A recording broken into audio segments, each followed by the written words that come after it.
Take a girl and a guy, and they fall madly in love and form a family. Sprinkle in some counseling degrees and a doctorate, a dream of transforming relationships as we know it. And 20 years later, we give you power couple Dr. Ray and Jean Kadkodian. And this is their podcast, Couples Synergy. Welcome back to another episode of Couples Synergy with Dr. Ray and Jean. I'm Dr. Ray. And I'm Jean, and this is our podcast about love, marriage, and relationships. Be sure to check us out online on our Facebook page and Instagram at Couples Synergy, or our website, couplessynergy.com. And be sure to subscribe to our podcast or send us any suggestions on topics you'd like to hear more about. And now on to Couples Synergy, an in-depth look at love, marriage, and relationships, where we bring you our experience helping thousands of couples transform their relationships for nearly 20 years. Everyone says you have to work on a relationship, but nobody teaches us how. So we created this podcast to teach people what they can do to create the relationship they've always dreamed of with the partner they fell in love with. You know, the topic for today was kind of prompted by a question that a listener had given us, and that was the number one factor that you think contributes to relationship dissatisfaction. So we came up with this topic, and that is the top 3 factors that contribute to relationship breakdown. I really wish that these were fabulous answers, that they were so unique and outside of the box, and there's this beautiful, simple solution, and we're all going to merely go on our way. Yeah, just do this one thing, and miraculously, you guys will be awesome. Yeah. I think what's more telling and more important is people don't understand why they say these things are the things that break them down. So what we're really talking about are the top reasons people come in to have us help them with their relationships, right? Right. The top 3 factors that we came up with were communication, or a lack thereof, a lack of emotional investment, and trying to live up to unrealistic expectations. Okay, well, we're going to go into it. Just, why we think those are the top 3 factors that contribute to a relationship breakdown. So, when we're talking about communication, this is actually the number one thing that all couples come in and tell us what they want to change, right? Or the reason why they're coming in to meet with us. Well, yeah, I think if you live on one side of the river and I live on the other side and we don't have a bridge, that's a problem. And that's all communication is, right? Is a bridge from helping one thing connect to another thing. And communication is the bridge. But it takes understanding, mutual understanding in order to communicate, in order to have empathy for your partner. Reminds me of that sign, when you're driving and it says, the bridge freezes over before the road does. That is a great analogy there. Yeah. And so, in our experience, communication breakdown doesn't happen because of vocabulary. It actually happens mostly initially in the beginning because of kindness. Right. The intention initially is that you don't want to hurt your partner by saying something that you're thinking or saying something that you're feeling. And so that initial intention is a good one. You are actually holding back. You don't want to cause a conflict. Or pain. And it's tiring. If there's no resolution to the problem, it's tiring. And there's usually not a resolution to the problem because it's not really understood at the depth it needs to be understood at. This negative pattern starts early on in a relationship. Yep. Like in the beginning of the relationship, there really is very little risk. And so couples can differ on many different opinions. And you're willing to hear your partner out. You're willing to try to understand their perspective, even if you might disagree. But as the relationship progresses and as you start investing more and more in it, you have more to lose. And so because of that, you are going to hold back on some of those topics that you disagree on. And, we did an entire podcast on communication. Right. So I don't want to go into the nuts and bolts of the communication piece, but I do want to talk about how dangerous it is when we stop communicating, when we stop sharing what's in our heart, when we stop having a place where we can have difficult conversations. Because what we do is we fill in the blanks in our head. Right. The conversation doesn't stop. It just continues up in your own head. Mm-hmm. And then what we tend to do is turn the other person into a monster. This is hardened anger, right? Where we can't resolve something and we avoid it so much that it just is like this. It's like walking around with a rock in your shoe and it's constantly irritating you. And yet you don't have time to stop and take it out. And this usually starts with moral anger, where you think you are right and your partner is wrong. And so you start keeping that to yourself, and our brain fills in the gaps. And what we know is 100%, it is 50-50. 100% of the time. Each of you contribute equally to the condition of your relationship. If you're holding back, I guarantee you, so is your partner. Right, right.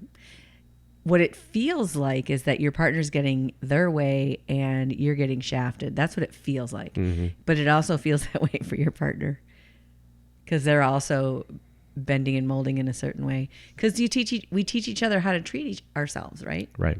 And so if you're holding back, they're for sure holding back. And because they don't want to say ugly things that are painful. So when you stop talking, when you stop expressing your feelings, your thoughts, even how painful it might be, that is when you start pulling back. And that's when you start armoring up, and telling a story in your head that is not true. It is definitely not true. Right. It's really amazing how many times we will be starting off a session with a couple and they'll come in with a specific issue and one person will explain their side. Right? Mm-hmm. And then we're like, okay, what's your side? And we go to their partner and say, tell us your side. And then we usually say to them, do you guys know you're saying the same thing? And they look at us with like shock right. and awe. Yeah. Right. Like you both want the same thing and you're both screwing it up in the same way and you both feel the same crappiness. And that's just a spiritual truth, right? That all is one. And so I guarantee you, if it's beneficial for you to say something out loud, it is also beneficial for your partner for you to say it out loud as well. Always, 100% of the time. And it has nothing to do with the details or the specifics of the point that you guys are arguing or that you're in conflict about. What it really has to do with is the feelings, the emotions that are being brought up for both of you. And that typically is not what couples are trying to gain an understanding about. They take it personally. Right. There are even people who they're so logical and they're so in their head that they completely deny the benefit of having emotion and feeling and the function and purpose of it because it isn't logical and there's not a solution. But there is a great healing in the understanding of it. And it feels very out of control. Mm-hmm. Yeah. Right. And it's easy to just kind of point the finger at your partner and say that, you are completely out of control and, your emotions are crazy and that they are illogical and, that's we can't find a solution, in that place. Do you think that this is a good analogy that, if you talk about your home, right? Your home needs a front door with a lock on it. It needs some security. It needs to be self-contained. It needs to have safeness, like the length of the steps and where you put your bed and where you cook your food and all of the functionality of a home. But emotions are like the temperature. Like if you have this beautiful home, but it's freezing inside, it's a sound place and logically makes sense, but it's freezing or it's too hot. Right. And the emotions are like the temperature of things. And it really isn't about, should we go rearrange the furniture or do we need to remodel something? It's really about how comfortable is this? And that's why people that love things to be logical don't understand why you would talk about this. They would just say, go put a coat on if you're cold. Right. It doesn't make any sense. Just go and do that, right? This is the solution, the easy solution. And when we're talking about emotions, nothing about that is easy at all. And so it would make sense that when that communication breakdown happens, that second factor that we were talking about would occur, where there is this withdrawal of emotional investment. And then a making up of who you think the other person is. Right. And that's where you start armoring yourself up. You're behind your defenses. You don't want to, come out without being defensive, because then your partner can hurt you, and so now you start being less vulnerable with them and stop expressing any type of, vulnerable emotions that you might have. It's interesting that you said that emotions are hard. And I would say that actually, if you're looking at them logically, they're sort of easy. The thing that makes them hard is we think we're supposed to do something with them when we're really not. The only thing we really have to do is hear what the other person is saying and don't fix it and stay there and be with it. But instead we get in trouble because we want to try to fix it and change it. And we think we're supposed to take responsibility instead of just saying, that's how you feel. Well, what we're talking about here are, What the we're doing. forbidden F words for men. Yes. And that is feelings and fixing things, right? And failing. And failing, right. Because emotions are not a problem, therefore they don't have a solution. Emotions just are. They just are, right. And it's the thermometer or the temperature that we take based on a whole lifetime worth of experiences that have very little to do with what's going on right now. And those emotions, they're not debatable. No. A person can't tell you that you shouldn't feel a certain way. Right. Right? You feel it because you feel it. And Is what it is. right. And what you're supposed to do is truly understand it. And why you are feeling that way. Where is it coming from? What is being brought up for you from your past? What is being brought up for you that feels vulnerable? And try to understand it and try to learn from it. What we're saying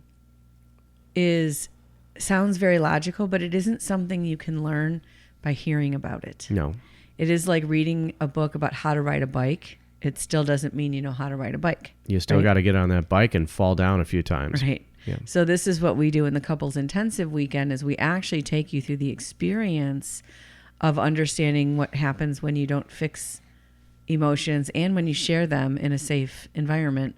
And if that's all you can learn, that is going to 100% change your relationship. 100%. And not just your relationship, your whole life. Because it lets you off the hook where you have no power and control anyways. And it feels so much better.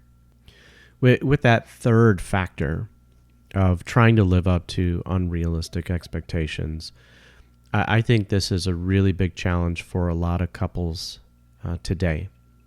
Back, let's take ourselves 50, 100 years, in the past.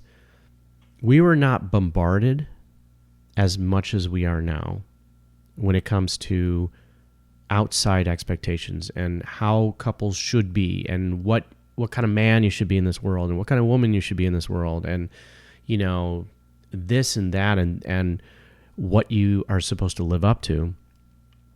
And today we are told everywhere we turn what kind of person we should be and what kind of relationship we should have.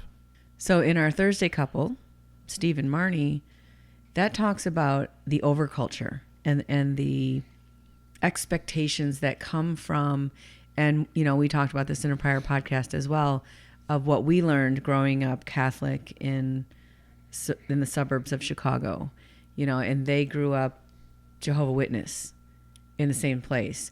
But other people grow up different religions or they have different cultural expectations.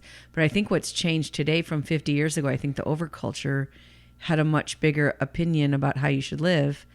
But now I think it's so open-ended that it's hard to know if you're doing well. Well, the roles are so different today Yeah. than they ever have been. In the past, your role was very static. If you were a male, you typically had the expectation of providing financially and, being that strong, secure role model in the relationship, maybe the disciplinarian, right? But your expectations were already set forward. It was interesting. We were in Chicago, downtown Chicago. Was that Saturday, Sunday morning? Whenever that was. And I couldn't believe how many men I saw with little children. There was no moms around. Like, I don't know if mom was taking a break. I don't know if it was a divorce situation. But I don't think I've ever seen so many dads so engaged with their little kids, too. It wasn't, like teenagers, really little kids. And that was something that I don't ever remember having one-on-one time with my dad as a child. No. Ever. But maybe there was some family had, time, but, yeah. And I think that is one of the things that has shifted, right? And the other token is so many women who are working and there is a whole different type of balance people are trying to find. And so it's very difficult to judge if you're doing a good job. And it's always really easy to see someone else nailing it in one little aspect, right? So you see someone who just, their kid was the champion of, I don't know, whatever, cheerleading right, or something. And you're like, oh, they've got that down. Yeah. And then someone else is like, well, I just got a promotion at work. And you're like, oh, they've got it down. But maybe they weren't there with their kids or the other person didn't. There's so many different aspects. And when we look at just one marker, it can look like we're falling short all the time. Well, that comparison game is very dangerous. Very dangerous. Right? You're always going to find someone who is doing it better than you. And if you're looking, you're also going to find someone who's not doing it as well as you are. That doesn't mean anything. And you're seeing a snapshot. And what it also does is it just promotes more guilt. Yeah. And right? shame. And shame. And just living your life from those two emotions, which does not ever get you anything good. I think the correct way to look at your life is, do you wake up every day doing your best for yourself and the people you love with the information and resources you have in that moment? Because I think everyone is. Your only judge is the person in the mirror. Yeah. And you can't even look at prior generations to know if you're doing it right, because they did what they did because that's what they needed to do at the time. Right. And the expectations that you have for yourself now are going to be different. And they should be realistic ones, not unrealistic. Unrealistic would be comparing yourself to other people and how they are living their lives.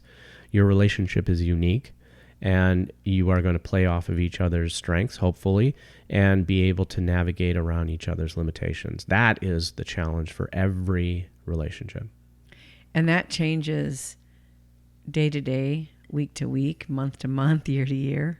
So you can't even judge yourself a year ago and be like, oh, I was nailing back then, but I really dropped the ball. Life changed. Right. Life changed. We are totally different people now than we were when we got married. And all of the experiences that we've been through and the challenges we've been through in our relationship have shaped us into the people that we are now. But we can't hold ourselves to the expectations that we had for ourselves back when we first met. I have a hard time even remembering that person. I don't even. It's like another lifetime. Yeah. So we wanted to kind of shift into talking a little bit about Valentine's Day that's coming up. Mm-hmm. That is our 22nd wedding anniversary. Yeah.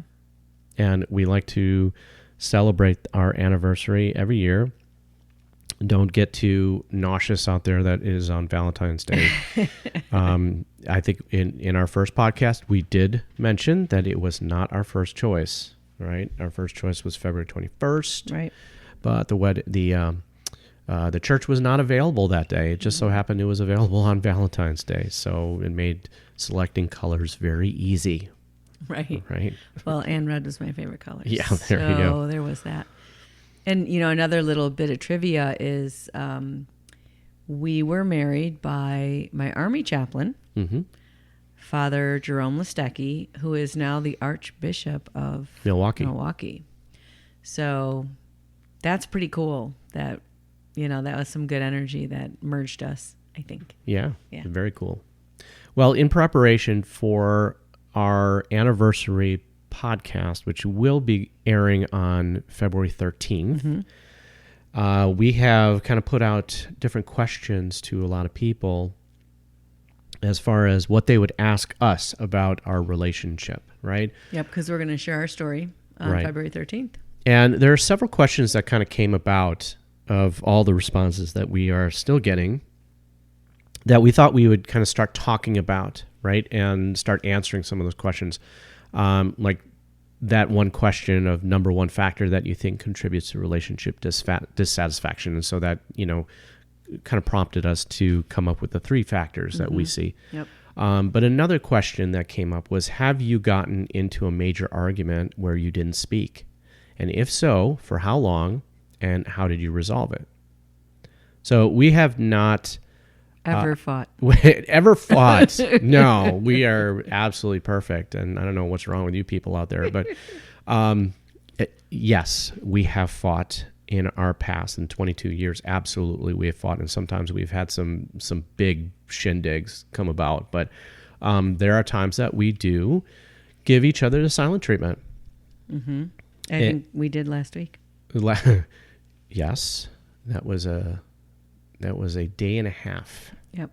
Right. I think today, in the last couple years, that's about how long it lasts for us now, is about a day and a half. Mm-hmm. For whatever reason, it typically happens at night before we go to bed. One of us typically sleeps somewhere else. Yep. In the house. In the house, right. In the same space, but in a different bed. And it's usually the person who's the most angry. Yeah. I think it's actually evolved into kind of a healthy timeout, for both of us, where we're able to kind of separate ourselves from the energy space and then be able to start the cooling off period. Yeah, typically by the time we wake up the next morning, one or both of us is rational enough to offer the other person a cup of coffee. And occasionally one of us, usually me, can't accept it or has a hard time accepting it.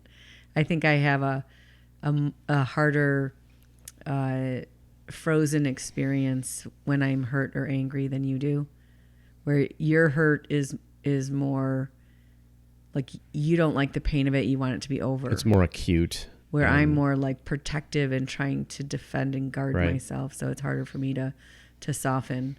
But I don't think it's ever been 2 nights in a row in a really long time. And this is only because we have evolved to figure it out over a long period of time here, where, what is our formula of that type of conflict? And I think that when we start talking, we don't start to process the problem.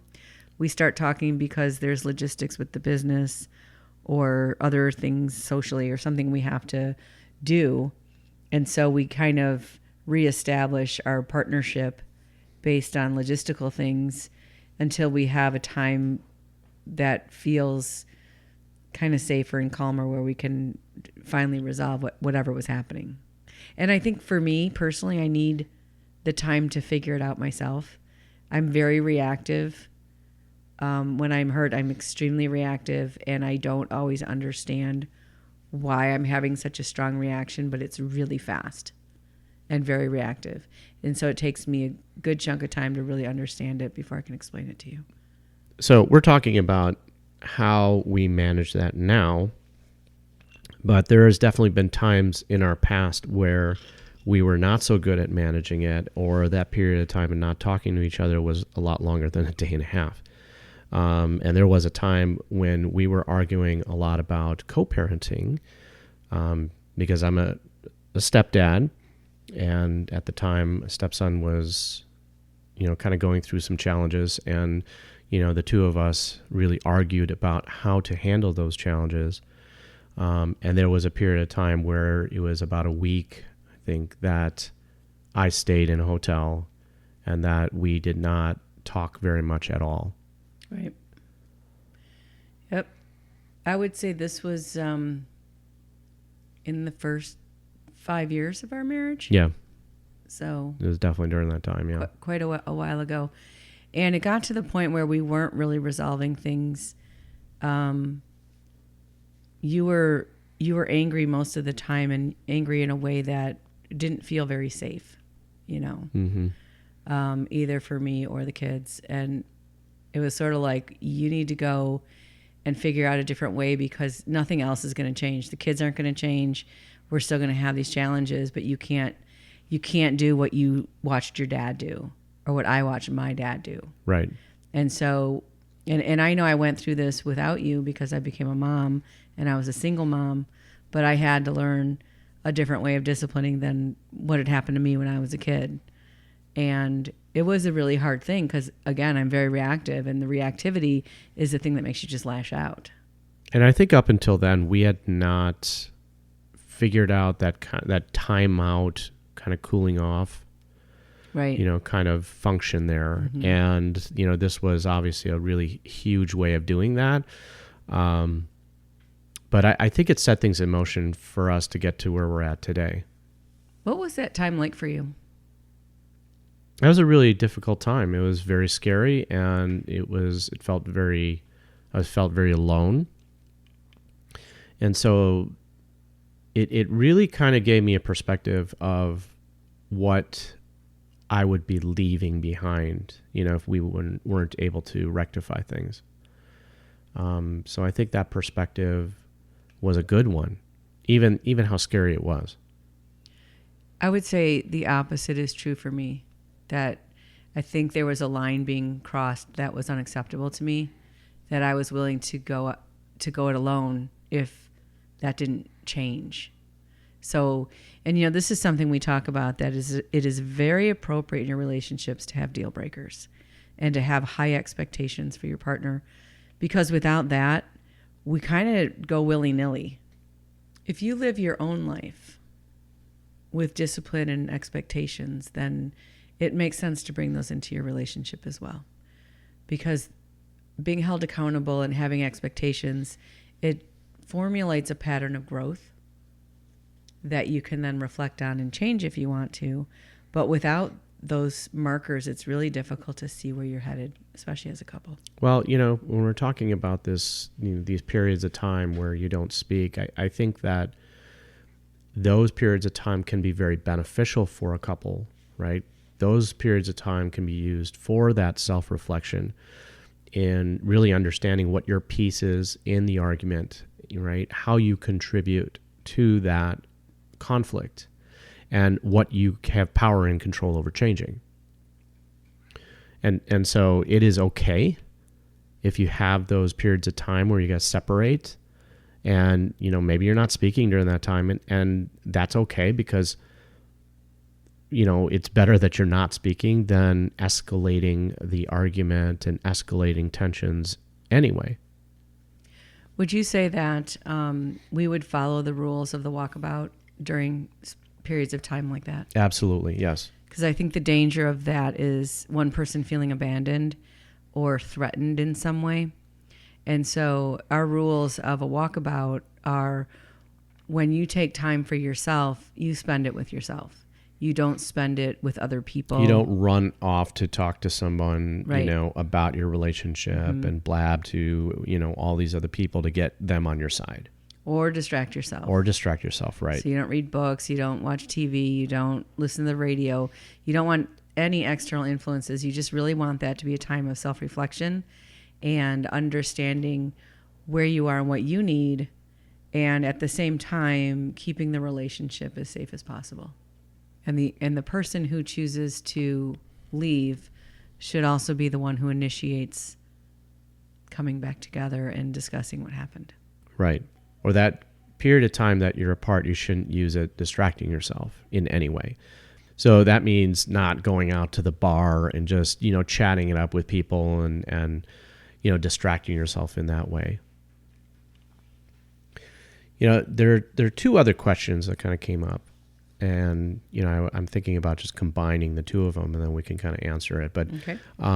one question was, what do you feel makes your bond special and fresh after all these years together? In other words, what is your true secret?